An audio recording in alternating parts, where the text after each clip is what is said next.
நாடாளுமன்ற தேர்தல் பிரச்சார கூட்டம் இந்த தேனி நகரமே குலுங்குது. நான் வர்ற வழியில 5 கிலோமீட்டர் நீளம், 2 சாலையில் 2 புறங்களிலும் மக்கள் வெள்ளம் எழுச்சியோடு ஆரவாரத்தோடு இரட்டை விரலை காட்டி அதிமுக வேட்பாளர் வெற்றி என்ற வெற்றி சின்னத்தை காட்டினார்கள். அனைத்து இந்திய அண்ணா திராவிட முன்னேற்ற கழகம் இந்த பிரம்மாண்டமான கூட்டத்தின் மூலமாக எங்கே பார்த்தாலும் கடல் போல் மக்கள் வெள்ளம் காட்சி அளிக்கின்ற காட்சியே நம்முடைய வெற்றி வேட்பாளருக்கு வெற்றி நிச்சயம். எல்லாம் அனைத்து இந்திய அண்ணா திராவிட முன்னேற்ற கழக கூட்டணி, அனைத்து இந்திய அண்ணா திராவிட முன்னேற்ற கழகத்துடைய வெற்றி வேட்பாளர் சகோதரர் திரு வி.டி. நாராயணசாமி அவர்களை நிறுத்தப்பட்டிருக்கின்றோம். திரு வி.டி. நாராயணசாமி அவர்கள் எளிமையானவர், பொறுமையானவர், மக்களை எளிதில் சந்திக்கக்கூடிய சாமானிய மனிதர். எதிர்த்து போட்டியிடுவது போல மிட்டா மிராஸ்தார் இன்றைக்கு அதிகாரம் உடைத்ததிலிருந்து வரல, மக்களோடு மக்களாக இருந்து மக்களோடு வாழுகின்ற ஒரு வேட்பாளர் அறிவிச்சவர் நாராயணசாமி அவர். கூப்பிட்ட குரலுக்கு ஓடோடி வருவார். எந்த நேரத்திலும் வீட்டில் அவர் போய் பார்க்கலாம். அப்படி பண்புள்ள வேட்பாளர் நம்முடைய வேட்பாளர் சகோதரர் திரு வி.டி. நாராயணசாமி அவர்களுக்கு இரட்டை சின்னத்திலே வாக்களிங்க. நமது சின்னம் புரட்சி தலைவர் எம்ஜிஆர் சின்னம், மாண்பு அம்மாவின் சின்னம், தாய் குலத்தின் சின்னம், விவசாயிகளின் சின்னம், ஏழையின் சின்னம். ஆக இரட்டலைக்கு வாக்களித்து மாபெரும் வெற்றியை தேடி தாருங்கள் என்று இறைவன் உங்களை வேண்டி கேட்டுக்கொள்ளும். ஏன்னா இந்த தொகுதியில பல பேர் சவால் விட்டுட்டு இருக்கிறாங்க. நீங்க எண்ணி பாருங்க, இவ்வளவு கூட்டத்துக்கு பிறகுமா அவர் வெற்றி பெற போறாங்க. இங்க குழுவி இருக்கிற கூட்டமே அதிமுக வெற்றிக்கு அடித்தளம் வைத்தது. இங்கே ஒரிஜினல் அதிமுக நம்ம வேட்பாளர் நாராயணசாமி. இப்ப 2 பேர் போட்டிடுறாங்கல்ல, திமுகவில் ஒருத்தர் போட்டிடுறார். அவர் எந்த கட்சியிலிருந்து போனவரு? யார் அடையாளம் காட்டினாங்க? நீங்க அடையாளம் காட்டினீங்க. உங்களுடைய ஓட்டு போட்டதுனாலதான் இன்றைக்கு அவர் எம்எல்ஏ ஆனாரு, எம்பி ஆனாரு. அதனால திமுக சேர்த்துக்கிட்டாங்க, சீட்டு கொடுத்திருக்கிறாங்க. ஆக உங்களுடைய உழைப்பால் எம்எல்ஏ ஆனாங்க, உங்களுடைய உழைப்பால் எம்பி ஆனாங்க. இதை மறக்கலாமா? மறக்கின்றவர்களுக்கு இந்த தேர்தலிலே தோல்வி என்ற தண்டனை நீங்க கொடுக்கணும். இன்னொருவர் அம்மா மக்கள் முன்னேற்ற கழகத்திலிருந்து நிற்கிறார். அவர் எங்கிருந்து போனாரு? இங்கிருந்து தானே போனாரு. நீங்க தானே ஜெயிக்க வச்சீங்க. அப்புறம் எதுக்கு போனாரு? அவருக்கு இந்த தேர்தலில் தகுந்த பாடம் போட்டுங்க. அதிமுக இரட்டலைக்கு யார் துரோகம் செய்கிறார்களோ அவருக்கு தகுந்த தண்டனையை தேர்தலில் கொடுங்க. 2 பேருமே அதிமுகவில் உங்களுடைய உழைப்பை வாங்கி, உங்களுடைய ஓட்டுகளை வாங்கி, இரவென்றும் பகலென்றும் பாராம நீங்க எல்லாம் ரத்தத்தை வீர்வியா சிந்தி உங்களுடைய வேலைகள்லாம் விட்டுட்டு அவர்களை ஜெயிக்க வச்சு உங்களுக்கு நன்மை செய்வான்னு பார்த்தா உங்களுக்கு நன்மை செய்யல, அவனுக்கு பதவி வர்றதுக்கு. இன்னைக்கு திமுக ஒருத்தர் போய் சேர்ந்துட்டாரு, ஒருத்தர் குக்கரை தூக்கிட்டு அலைகிறாரு. இது நியாயமா? ஏங்க இத்தனை பேரும் கட்சியில் இருக்கிறீங்க, நீங்க எல்லாம் ஏதாவது பதவியில் சுகத்தை அனுபவிச்சிருக்கீங்களா? அனுபவிச்சிருக்கீங்களா? நானும் உங்க மாதிரி ஒரு தொண்டை, இங்கிருந்து தான் நான் வந்தேன். இதே மாதிரி தலைவர்கள் பேச்சை கேட்டு கைதட்டி இங்கே வந்தேன். உங்களுடைய கஷ்டம், நஷ்டம், துன்பம், துயரம், வேதனை எல்லாம் எனக்கு நல்லா தெரியும். உங்களோடு இருந்து கலந்து நான் இந்த நிலைக்கு உயர்ந்திருக்கிறேன். உங்களால் நன்றி மறப்பது நன்றன்று, நன்றல்லது அன்றே மறப்பது நன்று. நன்றி உடையவர்களாக இருந்தா இங்கேயே இருந்திருக்க வேண்டும். தீய சக்தி திமுக என்று பொன்மனச்சம்பல் புரட்சி தலைவர் எம்ஜிஆர் அதிமுகவை துவக்கினார். எந்த தீய சக்தி புரட்சி தலைவர் எம்ஜிஆர் ஒதுக்கினாரோ அங்கே போய் இன்றைக்கு சேர்ந்து கொண்டு அதிமுக எதிர்த்து போட்டியிடுகிறார். இது நியாயமா? சொல்லுங்க, நியாயமா? அப்ப அவர்களுக்கு தேர்தலில் சரியான பாடம் கொண்டு வரணும்ல. அது மட்டும் இல்ல, இன்னொருவர் 14 ஆண்டு காலம் இல்லவே இல்லை. 14 ஆண்டு காலம் எங்க போனே தெரியல. 14 ஆண்டு காலம் வராம இப்ப பதவிக்காக உங்களை வந்து பார்க்கிறார். நாங்க அப்படி இல்ல, ஆட்சியில இருந்தாலும் இல்லாவிட்டாலும் மக்கள் சேவை செய்வதில் தொடர்ந்து நாம் இருக்கிறோம்.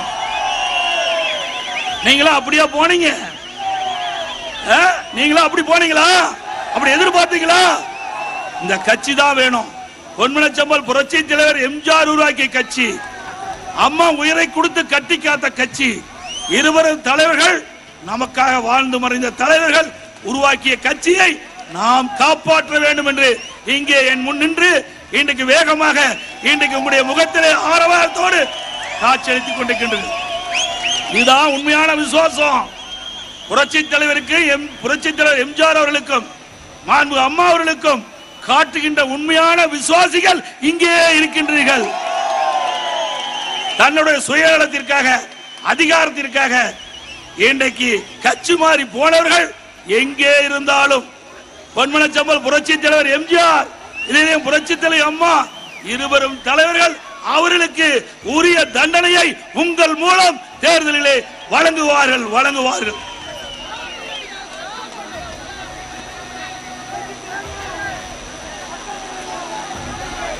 நானும் ஒரு கிளை செயலாளர் வந்தேன்.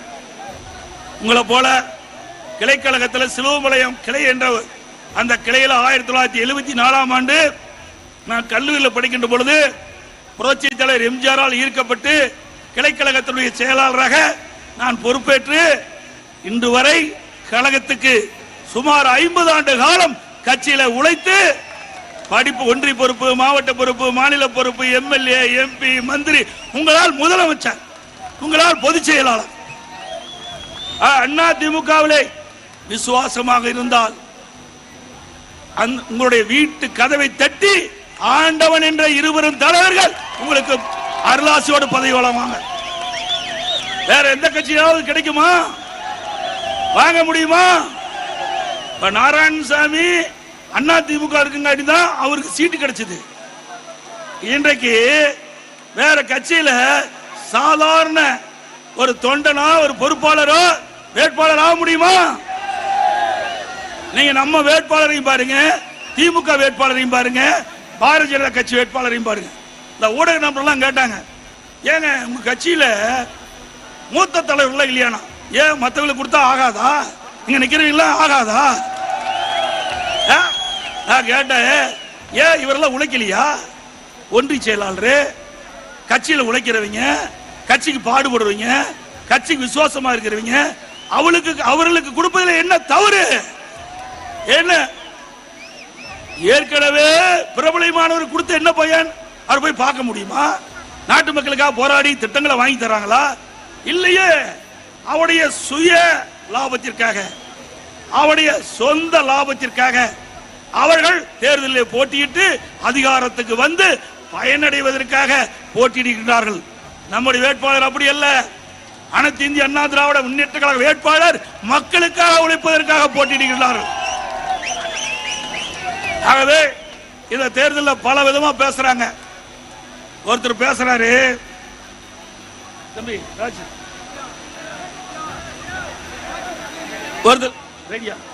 ஒருத்தர் பேசுறாரு, அமமுக சேர்ந்த அம்மா மக்கள் முன்னேற்ற கழகத்தை சேர்ந்தார், கூட்டணி அமைக்கிறது முன்னு எப்படி செய்தியாளர்கிட்ட பேசுற நீங்களே பாருங்க,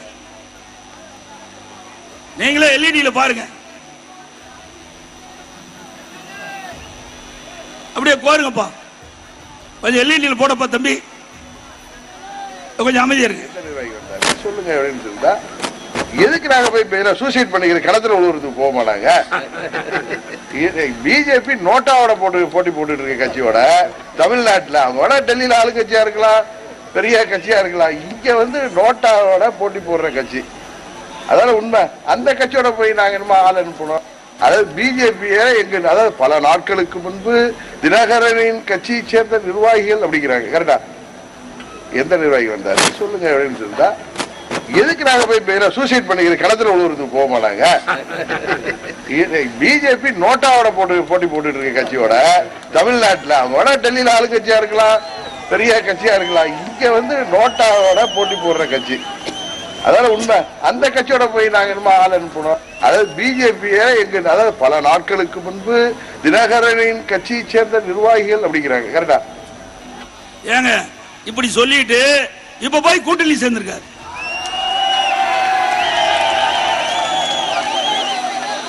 ஆக பச்சோந்தி தான் கொஞ்ச நேரம் கழிச்சு நிறம் மாறும். ஆனா இவர்கள் அடிக்கடி நிறம் மாறுகின்றவர்கள். இவர்களை நம்பி நீங்க ஓட்டு போட முடியுமா? போட முடியுமா? 14 ஆண்டுகள் நாங்க வரல, இப்பதான் வந்திருக்குங்கிற. இத்தனை நாள் எங்க போன? இந்த மக்கள்லாம் ஏன் நீங்க பார்க்கல? இந்த மக்களுக்கு கஷ்டம், நஷ்டம், துன்பம், துயரம் ஏதாவது பத்தி கேட்டீங்களா? அப்படி கேட்டிருந்தா ரைட், வாஸ்தவம். ஆக 14 ஆண்டு காலம் மக்களை பார்க்காத ஒருவருக்கு ஓட்டு போட்டு என்ன பிரயோஜனம்? கிடையாதுல்ல.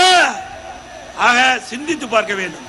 ஆக அவ்வப்போது அவர்களுக்கு தேவையான நேரம் வருகின்ற பொழுது கூட்டணி அமைப்பாங்க. அது அவருடைய எண்ணம். ஆனா மக்கள் அப்படி இல்ல. யார் மக்களுக்கு நன்மை செய்கிறார்கள் என்று சிந்தித்து பார்த்து வாக்களிக்கக்கூடிய மக்கள். அண்ணா ஒரு இளநீனா தண்ணியா வழிக்காமா? தண்ணி இருக்கிறதா வெட்டுங்க. தண்ணி இருக்குமா? இருக்குமா? கேரண்டியா இருக்குமா? அட இருக்குமா? इस देश को ये मेरा गारंटी.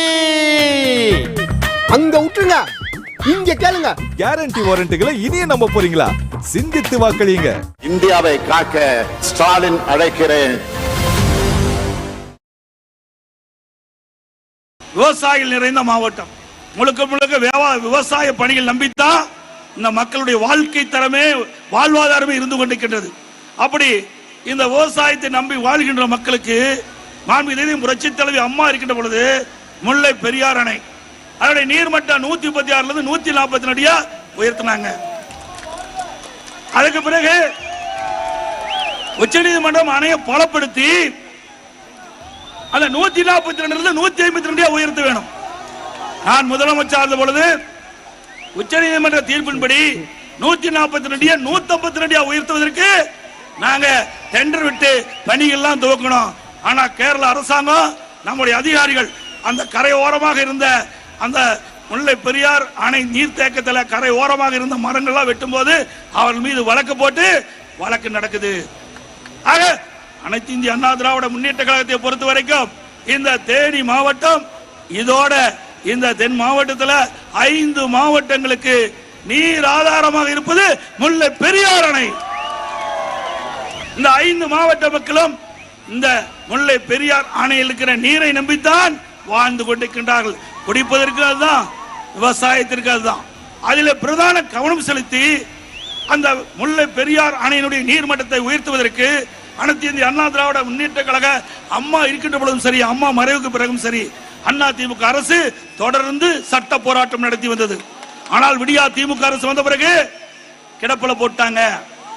இன்றைக்கு அந்த 142 152 உயர்த்துவதற்கு எந்த முயற்சியும் எடுக்கவில்லை.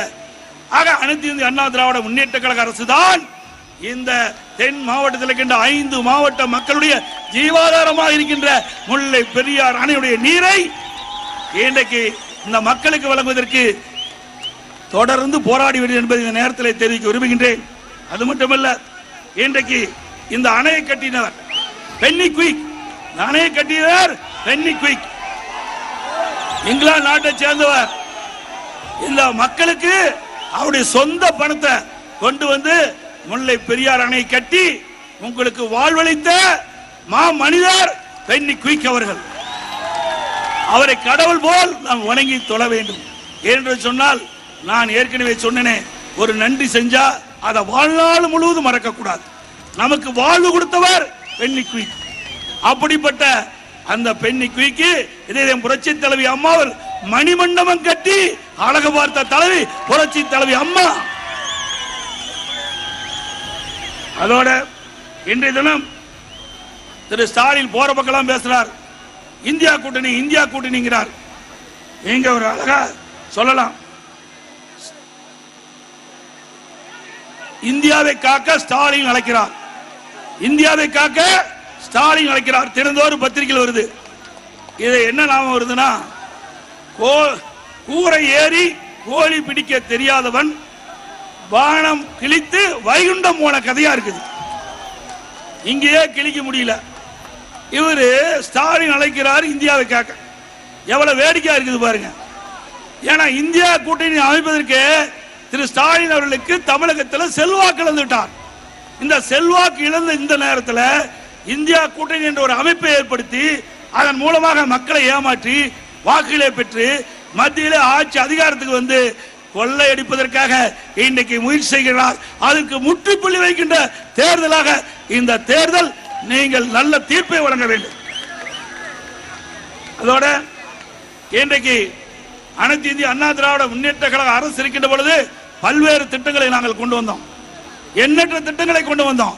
நல்ல சாலைகள், அங்கங்கே தடுப்பணைகள், ஏரிகள், குளம், குட்டை, குடிமராமத்து திட்டத்தில் தூர் வாரி அந்த ஏரியில் அள்ளப்படுகின்ற வண்டல் மண் இயற்கை உரமாக விவசாயியுடைய நிலத்திற்கு அவர்களே பயன்படுத்தக்கூடிய சூழ்நிலையை உருவாக்கி தந்த அரசு அதிமுக அரசு.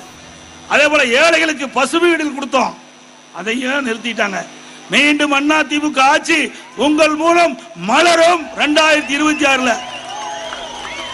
அப்படி மலர்கின்ற பொழுது வீடு இல்லாமல் இருக்கின்ற விவசாய தொழிலாளிகளுக்கு அதிமுக அரசு 400 சதுரடியில காங்கிரீட் வீடு கட்டி கொடுக்கப்படும். 400 சதுரடி. நானும் ஒரு விவசாயி. விவசாயி எப்படி கஷ்டப்படுவார் என்று நன்றாக தெரியும். விவசாயி தொழிலாளி அதை விட கஷ்டம்.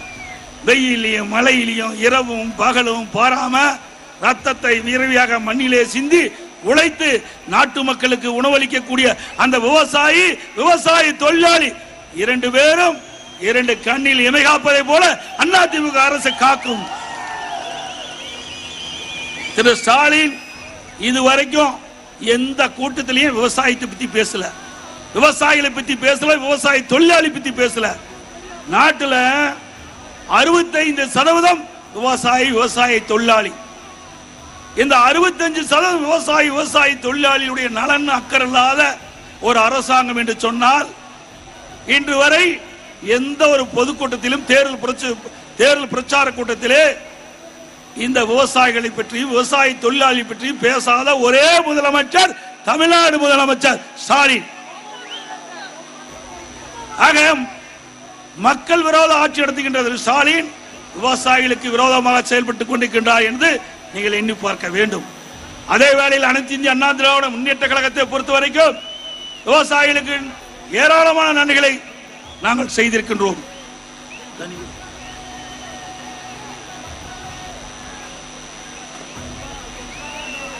விவசாயிகள் தொடக்க வேளாண்மை வங்கியிலே வாங்கிய பயிர்க்கடன் 2016 அம்மா இருக்கும் போது தள்ளுபடி.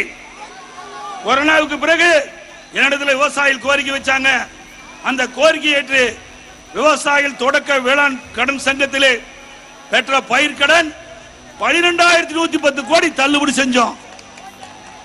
விவசாயிகளுக்கு ஏற்றம் பெற்றது அதிமுக. விவசாயிகள் அவர்களுக்கு வேளாண் கருவிகள், டிராக்டர் வாங்க மானியம், ஸ்ப்ரேயர் வாங்க மானியம், விதைகள் மானியம், உரம் மானியம், இப்படி எல்லா வகையிலும் விவசாயிகளுக்கு பாதுகாப்பாக இருந்தது அதிமுக ஆட்சியில். அதே போல விவசாய தொழிலாளி அவர்களுக்கும் அதிமுக ஆட்சியில பாதுகாப்பு கொடுக்கப்பட்டது. இன்றைக்கு அனைத்து இந்திய அண்ணா திராவிட முன்னேற்ற கழக ஆட்சி இருக்கின்ற பொழுது அந்த விவசாய குடும்பத்தில் பிறந்த வயது முதிர்ந்தவர்கள், உழைக்கும் திறனற்ற முதியோர்கள், அவர்களுக்கு மாதந்தோறும் முதியோர் உதவித்தொகை கிடைக்க வேண்டும் என்பதற்காக சட்டமன்றத்திலே சிறப்பு தீர்மானம் கொண்டு வந்து ஒரே நேரத்தில் 5 லட்சம் பேரில் முதியோருக்கு முதியோர் உதவித்தொகை வழங்கப்படும் என்ற அறிவிப்பை கொடுத்து நிறைவேற்றினோம். இது அதிமுக ஆட்சியில் நடந்தது. இந்த ஆட்சி வந்த பிறகு பல முதியோர்களுக்கு நாம் கொடுத்து வந்த முதியோர் உதவித்தொகை நிறுத்திட்டாங்க. இதுதான் திரு ஸ்டாலினுடைய சாதனை. இந்த முதியோர்கள் என்ன பாவம் செஞ்சாங்க? பாவம். இதுல போய் அரசியல் வேணுமா? ஏழைகள் உழைக்கும் திறனற்றவர்கள். அப்படிப்பட்ட அந்த ஏழைகளுக்கு தான் அதிமுக ஆட்சியில முதியோர் உதவித்தொகை கொடுத்தோம். அதை கூட பொறுக்க முடியல. இன்னைக்கு அம்மா மினி கிளினிக் கிராமத்திலிருந்து நகர வரை 2000 அம்மா மினி கிளினிக் கொடுத்தங்க. ஒவ்வொரு அம்மா மினி கிளினிக்கும் ஒரு எம்பிபிஎஸ் டாக்டர், ஒரு நர்ஸ், ஒரு மருத்துவ உதவியாளர். எங்கு மக்கள் அதிகமாக வசிக்கிறார்களோ அந்த இடத்தை தேர்வு செஞ்சு அம்மா மினி கிளினிக்க ஆரம்பிச்சோம். அதையும் மூடிட்டாங்க. இதுல என்னப்பா இருக்குது உனக்கு கஷ்டம்? ஏழைகளுக்கு வைத்தியம் பண்றோம், அந்த இடத்துல வைத்தியம் பண்றாங்க. 2000 அம்மா மினி கிளினிக் மூடிய திரு ஸ்டாலின் அரசுக்கு எச்சரிக்கை கொடுக்கின்றதுமாக, எச்சரிக்கை மணி அடிக்கின்றதுமாக இந்த நாடாளுமன்ற தேர்தலில் அவர்களுடைய வேட்பாளர் டெபாசிட் இழுக்கப்பட வேண்டும். திருமண உதவி திட்டம், திருமண உதவி திட்டம், அந்த திருமண உதவி திட்டம் தாலிக்கு தங்கம். அம்மா இருக்கும்போது கிராமத்தில் வாழுகின்ற நம்ம குடும்பத்தில், ஏழை குடும்பத்தில் பிறந்த பெண்கள் திருமண வயது அடைகின்ற பொழுது அந்த பெண் உரிய நேரத்தில் திருமணம் அடைய வேண்டும் என்பதற்காக 25,000 ரூபாய், 50,000 ரூபாய் தாலிக்கு ஒரு பவுன், இன்னைக்கு 53,000 ரூபாய் ஒரு பவுன். அதையும் ரத்து பண்ணிட்டார், அதையும் ரத்து பண்ணிட்டார். இதுவா சாதனை? திமுக சாதனை எண்ணி பாருங்க. தேர்தல் அறிக்கையில் குறிப்பிடுறார் திரு ஸ்டாலின், திமுக ஆட்சிக்கு வந்தா திருமண உதவி திட்டம் 25,000 30,000 உயர்த்தப்படும், 50,000 60,000 உயர்த்தப்படும். இப்படின்னு தேர்தல் அறிக்கையில் வெளியிட்டு மக்களை ஏமாற்றி வாக்குகளை பெற்று ஆட்சிக்கு வந்த பிறகு அந்த திட்டத்தையே ரத்து பண்ணிட்டு, இது நியாயமா? அதோட அம்மா இருசக்கர வாகனம் மகளிருக்கு கொடுத்தோம். ஒரு வாகனம் வாங்குறதுக்கு 25,000, அதையும் ரத்து. எல்லாத்துக்கும் மேல லேப்டாப், லேப்டாப் நம்முடைய குழந்தை கேட்குது, நம்ம எங்களுடைய மாணவி கேட்கிறாங்க, நம்முடைய பிள்ளைகள் கேட்குது. திரு ஸ்டாலின் அவர்களே, இதே புரட்சி தலைவி அம்மா இருக்கும்போது பெற்றெடுக்காத பிள்ளைகள், பெற்றெடுக்காத பிள்ளைகள் நம்ம பிள்ளைய அறிவுபூர்வமான கல்வி, விஞ்ஞான கல்வி, உலகத்தரத்திற்கு ஏற்ற கல்வி கொடுப்பதற்காக ஒரு மடிக்கணினி, ஒரு லேப்டாப் 12,000 ரூபாய் போட்டு நம்முடைய அரசு பள்ளியை படிக்கின்ற மாணவ செல்வங்கள் மாணவிகளுக்கு 52,30,000 பேர் கொடுத்தோம். 52,30,000 பேர் கொடுத்தோம். 7,300 கோடி அதற்காக நிதி ஒதுக்கீடு செய்யப்பட்டது. இப்போ அந்த திட்டத்தையும் ரத்து பண்ண சாதனை படைத்த அரசாங்கம் திமுக அரசாங்கம். 2 குழந்தை கேக்குது பாரு, எங்களுக்கெல்லாம் லேப்டாப் பள்ளியில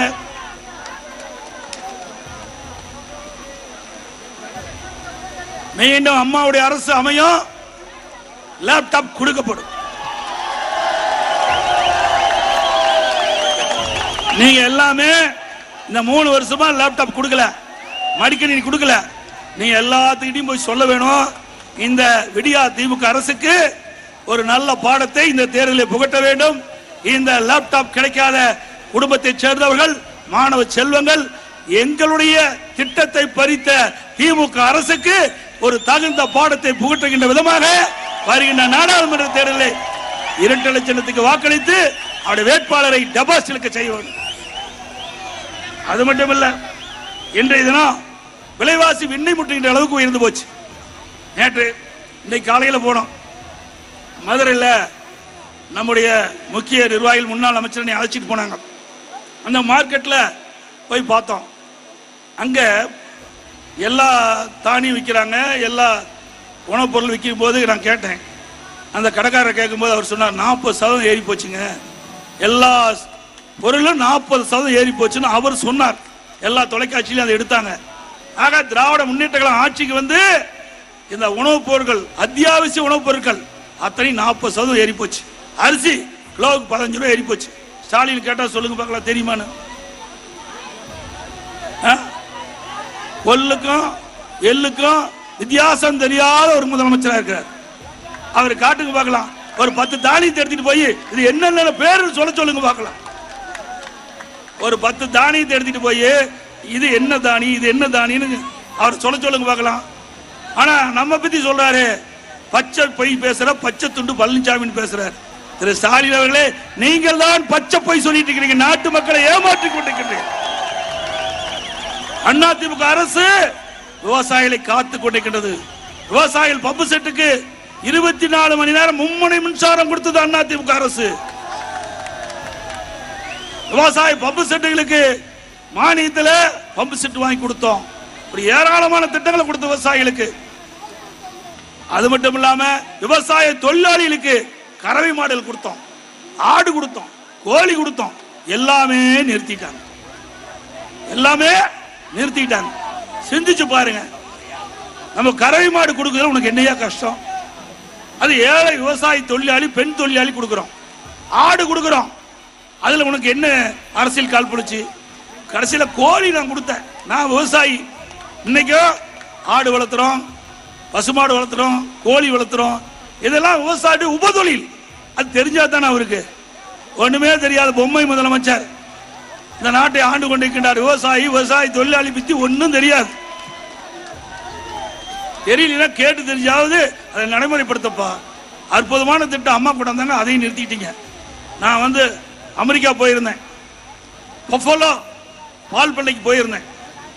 அங்க ஒரு நாளைக்கு ஒரே இடத்துல 1.25 லிட்டர் பால் அங்க கறவை மாட்டுல இருந்து கறக்குறாங்க. ஒரு கறவை மாடு ஒரு நாளைக்கு 65 லிட்டர் பால் கறக்குது. ஒரு கறவை மாடு ஒரு நாளைக்கு 65 லிட்டர் பால் கறக்குது. நம்முடைய தேனி மாவட்டத்தில் இன்றைக்கு விவசாய தொழிலாளி, விவசாயிகள் கறவை மாடுகள் வச்சு பால் கறந்து இன்றைக்கு கூட்டு சங்கத்துக்கு வழங்கி இன்றைக்கு ஒரு உப வருமானமா பார்த்துட்டு இருக்கிறாங்க. இப்படிப்பட்ட விவசாயிகளுக்கு இந்த பஃபலோ அந்த கால்நடை பால் பண்ணையில் இருந்த மாதிரி நம்முடைய விவசாயிகளுக்கு இந்த இப்படிப்பட்ட பசுக்களை கொடுக்க வேண்டும் எண்ணி சேலம் மாவட்டம் தலைவாசல் கூட்டு ரோட்ல 1000 கோடியில 1000 ஏக்கராவில் கால்நடை பூங்காவை ஏற்படுத்தி வச்சிருக்கிறேன். இந்த ஆட்சியாளர் இந்த திட்டம் கட்டணம் கட்டி 2 வருஷம் ஆச்சு, திறக்க மாட்டாங்க. ஏங்க 1000 கோடிங்க, ஆசியாவிலேயே மிகப்பெரிய கால்நடை பூங்கா, ஆசியாவிலேயே மிகப்பெரிய கால்நடை பூங்கா. அந்த கால்நடை பூங்கால ஆராய்ச்சி நிலையம், அங்க அந்த பசுவை பஃபலோல அந்த கால்நடை அங்க பசு வளர்க்கிற இடத்துல அந்த கால்நடையும் நம்முடைய கால்நடை பசுக்களை இணைத்து ஒரு பசு உண்டாக்கி கலப்பின பசுக்களை உண்டாக்கி நம்முடைய விவசாயி கொடுக்கிறோம், விவசாயி தொழிலாளி கொடுக்கிறோம். 40 லிட்டருக்கு பால் கறக்கும். நீங்க 4 மாடு வளர்த்துறது சரி, ஒரு மாடு வளர்த்துறது சரி, இதுல என்னங்க தப்பு இருக்குது? அதை மூடி வச்சிருக்காரு இந்த மனுஷன். இது நியாயமா? நியாயங்களா? இதெல்லாம் வரி பணங்க. 1000 கோடி இந்த விவசாயிகளுடைய உபதொழிலாக கால்நடை வளர்க்கின்ற விவசாயிகளுக்கு இன்றைக்கு கறவை மாடுகள் வைத்து பால் உற்பத்தியாளர்களுக்கு இப்படிப்பட்ட கலப்பின பசுகளை உருவாக்கி விவசாயிகளுக்கு, விவசாய தொழிலாளிக்கு கொடுக்க வேண்டும் என்று நாங்கள் கொண்டு வந்த திட்டத்தை பிரம்மாண்டமான கட்டணம் கட்டியாச்சு, பூட்டி வச்சிருக்கிறார். மீண்டும் அதிமுக ஆட்சி வரும் திரு ஸ்டாலின் அவர்களே, அந்த கால்நடை பூங்கா நாங்க திறப்போம், நீ திறக்கலாம். நம்முடைய விவசாயிகளுக்கு கலப்பின பசுக்களை உருவாக்கி ஒரு நாளைக்கு 40 லிட்டர் பால் கொடுக்கக்கூடிய கறவை பசுவை விவசாய தொழிலாளி, விவசாயி கொடுப்பார். அப்ப என்ன பண்ணி பார்க்கலாம். அதே மாதிரி ஆடு, நம்ம ஒரு ஆடு வளர்த்தோம்னா 20 கிலோ எடை வரும்.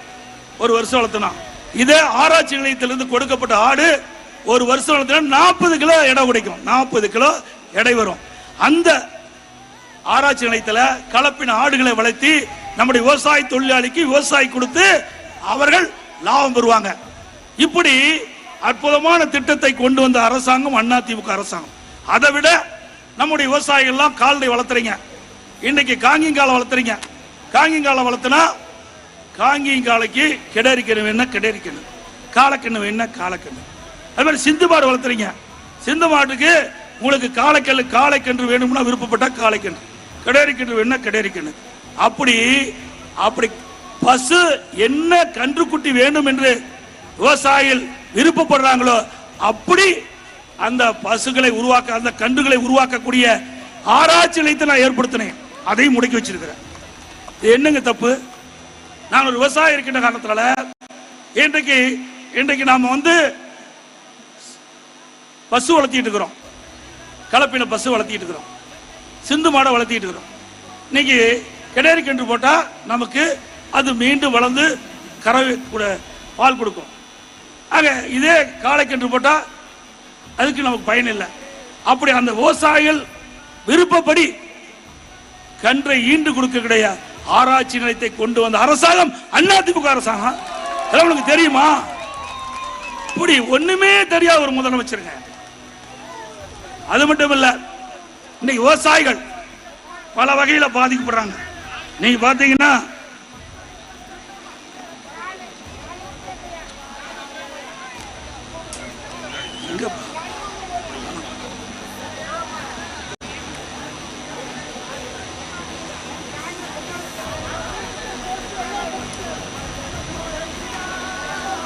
சின்னமனூர் பகுதியில் விவசாயிகள் தங்கள் சொந்த விவசாய நிலங்களுக்கு முல்லை ஆற்றிலிருந்து அரசு அனுமதி பெற்று நீரேற்று பாசனம் மூலம் பல ஆண்டுகளாக விவசாயம் செய்து வந்தாங்க.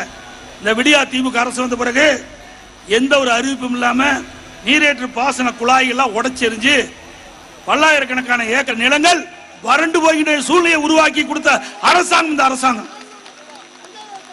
அதே போல இந்த பகுதியில்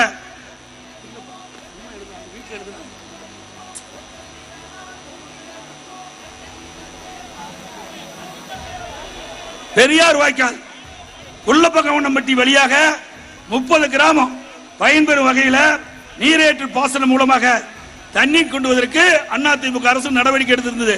இங்க ஒருத்தர் இருந்தார், கட்டை போட்டு மூடிட்டார். அந்த திட்டத்தை யார் உங்களுக்கு தெரியும்?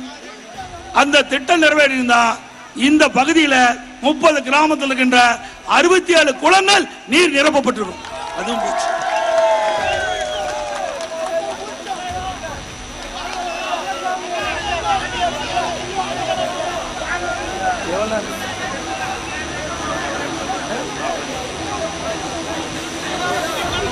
அது மட்டும் இல்ல, மின் கட்டண உயர்வு 52% உயர்ந்துட்டாங்க.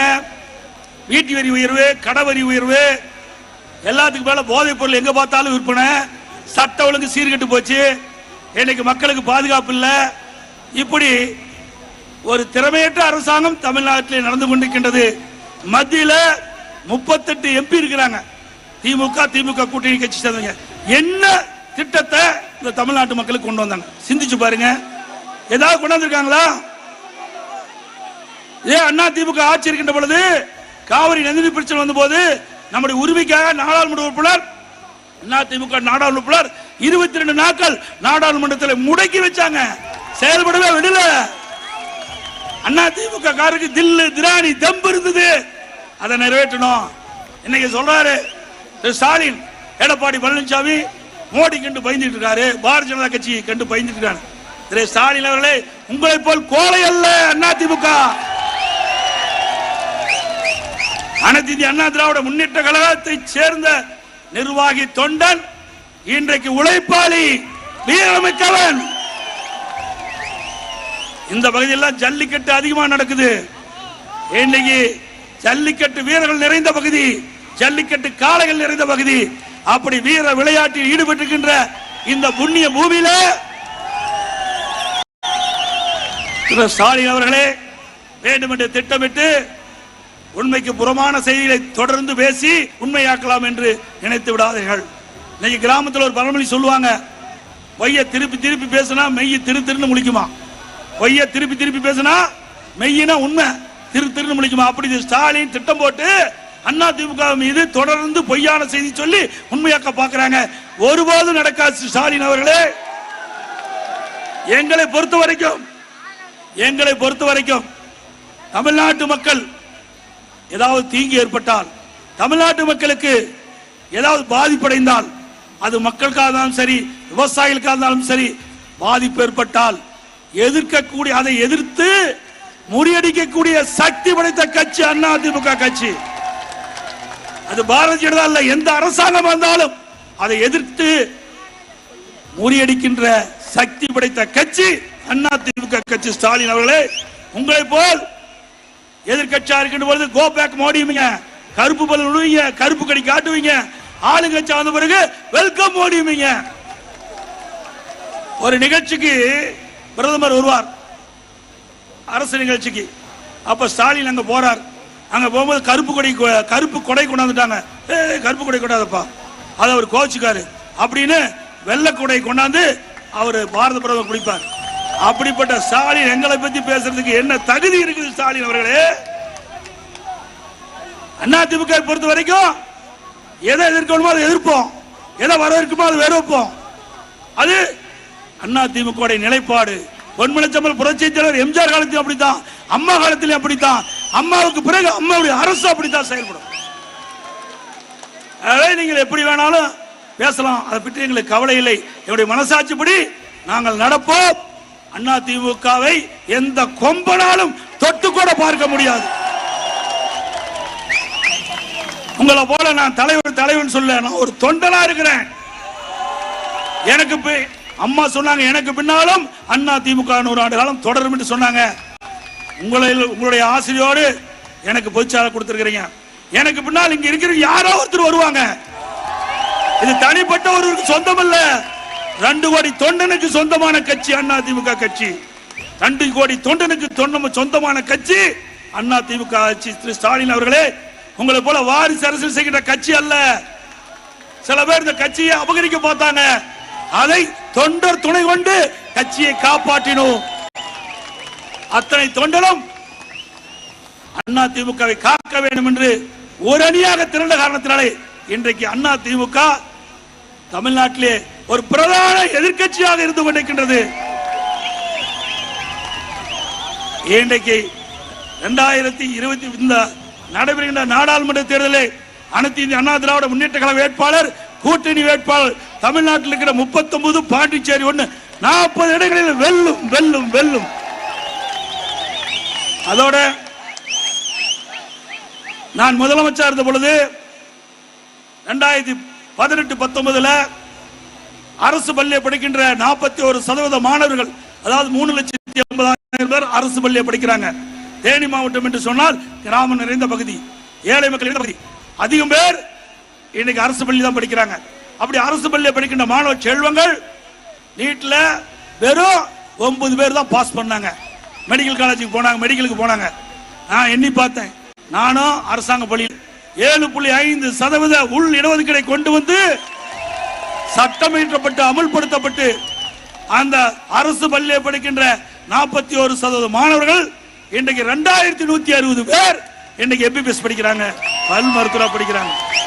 அத்தனை ஏழைகள் அன்றாடம் வேலைக்கு சென்றால்தான் அவர் வீட்டிலே அடுப்பறியும். அப்படி அடித்தட்டில் வாழுகின்ற விவசாய தொழிலாளியுடைய குழந்தை நீங்க எம்பிபிஎஸ் படிக்குது.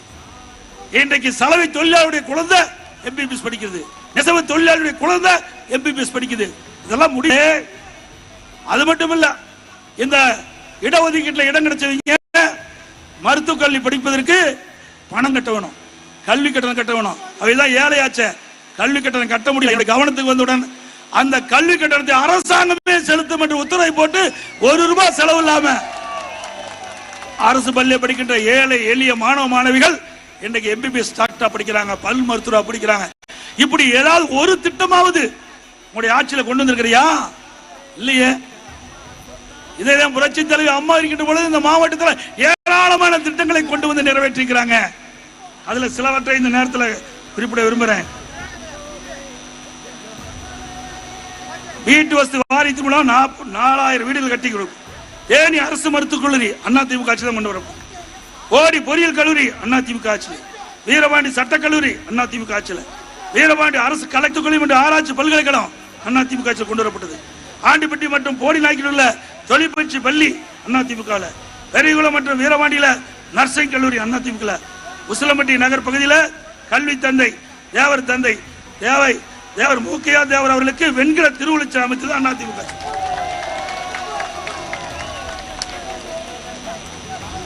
40 ஆண்டு கால கனவு திட்டமாக உசிலம்பட்டி 58வது கால்வாய் திட்டத்தை முழுமையாக நிறைவேற்றி துவக்கி வைத்து 3 முறை சோதனை ஓட்டத்திற்கு தண்ணீர் விட்டதும் அதிமுக ஆட்சி. 18ஆம் கால்வாய் திட்டம் நிறைவேற்றப்பட்டது. இப்படி பல திட்டங்கள். பிடிஆர் வாய்க்கால் மற்றும் தந்தை பெரியார் வாய்க்கால் கான்கிரீட் தளம் அமைச்சது. கம்பம் நகருக்கு லோயர் கேம்பிலிருந்து கூட்டுக்குடி திட்டம் நிறைவேற்றப்பட்டது. ஓடி நகருக்கு குரங்கணியிலிருந்து புதிய குடிய திட்டம், ஏணி நகருக்கு வைகை ஆடியிலிருந்து புதிய குடிய திட்டம், வைகணியிலிருந்து வருசநாடு கூட்டுக்குடி திட்டம், ஓடி நகர் தேனி நகர் பெரியகுளம் நகர் பாதாள சாக்கடை திட்டம் நிறைவேற்றப்பட்டது. வீரபாண்டி சிப்காட் கொண்டு வரப்பட்டது. சின்னமனூர் நகரில் தீயணைப்பு நிலையம் கொண்டு வரப்பட்டது. இப்படி பல திட்டங்களை கொண்டு வந்து நாட்டு மக்கள் நன்மை பெற்ற ஒரே அரசு அதிமுக அரசு. திரு ஸ்டாலின் எல்லா தேர்தல் பிரச்சார கூட்டத்துக்கு போறீங்களே, ஒரு இடத்திலேயாவது உங்களுடைய ஆட்சி 3 ஆண்டு கால ஆட்சியில என்ன திட்டத்தை கொண்டு வந்தேன் என்று ஒரு வார்த்தையாவது பேசுறியா? கிடையாது. போற இடத்துல என்னை பத்தி பேசுறாரு. என்னை பத்தி பேசி நாட்டு மக்களுக்கு என்னையா பிரயோஜனம்? ஒரு சாதாரண விவசாயி. நீ என்னென்ன செய்யற, என்ன செய்ய போற அதை சொல்லு. அதை விட்டுட்டு எங்களை பத்தி அவதூறா பேசுறது, அண்ணா திமுக பத்தி கிண்டலும் கேலியும் பேசுறது, இதுக்காக உன்னை முதலமைச்சராக்குறாங்க இல்ல ஸ்டாலினே. எங்களுடைய அனைத்து இந்திய அண்ணா திராவிட முன்னேற்ற கழக ஆட்சியில நாங்கள் கொடுக்கப்பட்ட வாக்குறுதி குடிநீர் திட்டமா கொண்டு வந்திருக்கிறோம், கல்லூரியா கொண்டு வந்திருக்கிறோம். இன்னும் பல திட்டங்கள் மக்கள் வைத்த கோரிக்கையை நிறைவேற்றப்பட்டது. நான் ஏற்கனவே சொன்னேன், அவ்வளவு திட்டமும் அண்ணா திமுக ஆட்சியிலே மக்களுக்கு நன்மை பயக்கக்கூடிய திட்டத்தை கொண்டு வந்திருக்கிறோம். நெஞ்ச நிமித்தி நாங்க பேசுறோம். உங்களால பேச முடியுமா? அதே வருகின்ற நாடாளுமன்ற தேர்தலில் அறிவிச்ச நாராயணசாமி அவர்களுக்கு 2 லட்சத்திலே வாக்களித்து அவர் வெற்றி பெற செய்யுங்கள்.